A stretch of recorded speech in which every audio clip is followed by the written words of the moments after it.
Hello guys, দেখেন কিভাবে কর্মচারা আচার বানাতে হয়। টক ঝাল মিষ্টি খুব মজার একটা কর্মচার আচার। আপনারা প্রথমে এইভাবে কর্মচাটাকে কেটে বিচিগুলো বের করে ফেলবেন, সেম এভাবে কাটবেন।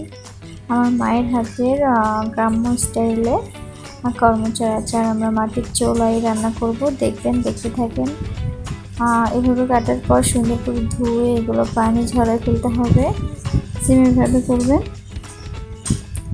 এরপর দেখেন এভাবে একেবারে সেম এইভাবে রাখবেন। পানি ঝরানোর পরে এই মশলাগুলো এখানে আছে, শুকনা মরিচ, কিছু মশলা আছে আমি দেওয়ার সময় বলবো।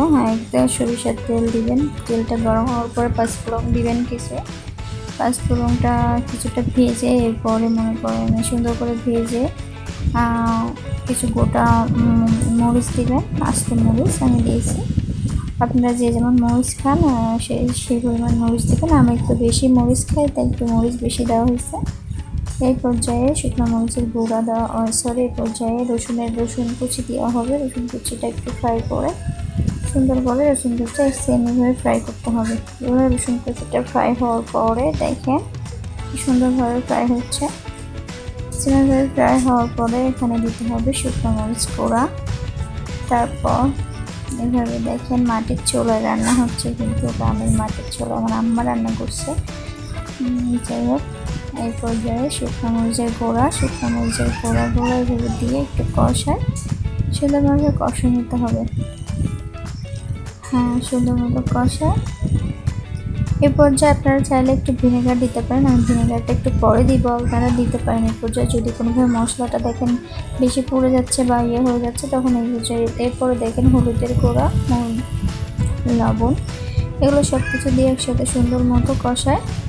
কিছুক্ষণ কষানোর পরে এরকম লাল লাল হয়ে যাওয়ার পরে এরপর তো কর্মচাগুলো দিয়ে দিতে হবে। দেখেন সেম এভাবে যখন হবে তখন এখানে কর্মচাগুলো এভাবে ঢেলে দিবেন। সেম এভাবে ঢেলে দিবেন। এরপর এইগুলাকে সুন্দর করে নাড়াচাড়া করবেন। নাড়াচাড়া করতে করতে একটা পর্যায়ে দেখবেন এখান থেকে পানি বের হবে। এই যে এখানে কোনো পানি অ্যাড করবেন না, এই পর্যায়ে পানি বের হবে। এখান থেকে যে পানি বের হবে ওটা দিয়ে আপনার কর্মচা রান্না হয়ে যাবে। তো এইভাবে সুন্দর করে নাড়াচাড়া করবেন। নাড়াচাড়া করতে করতে দেখবেন এখান থেকে পানি বের হবে। নাড়াচাড়া করে এখানে চিনি দিবেন। চিনি আপনাদের স্বাদ মতো অ্যাড করবেন। আমি আমার স্বাদ মতো অ্যাড করছি, আপনারা আপনাদের মতো চিনি কম বেশি যেমন খান, বেশি খাইলে বেশি, কম খেলে কম দিবেন। এইভাবে সুন্দর করে নাড়াচাড়া করবেন। এরপর এই পর্যায়ে ঢেকে দিবেন। ঢাকার পরে ঢাকা দিয়ে ঢেকে কিছুক্ষণ পর উল্টাবেন, 5 মিনিট পর উল্টাবেন। এরপর এই পর্যায়ে ভিনেগার দিয়ে দেবেন।